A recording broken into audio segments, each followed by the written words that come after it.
Angkatan bersenjata Ukraina 3 Maret 2025 melansir militer Rusia total kehilangan 878.070 tentara di Ukraina sejak dimulainya invasi skala penuh 24 Februari 2022. Jumlah ini termasuk 1.350 korban yang diderita pasukan Rusia hanya dalam sehari terakhir.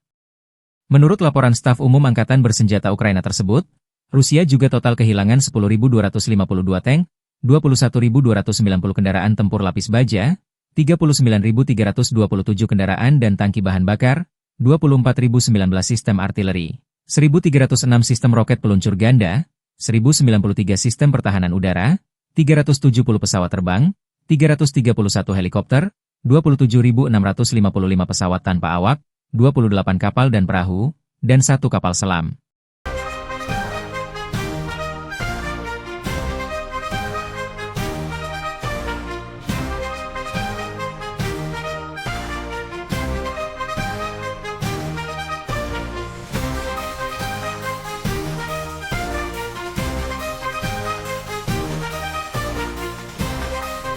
Download Tribun X sekarang, menghadirkan lokal menjadi Indonesia.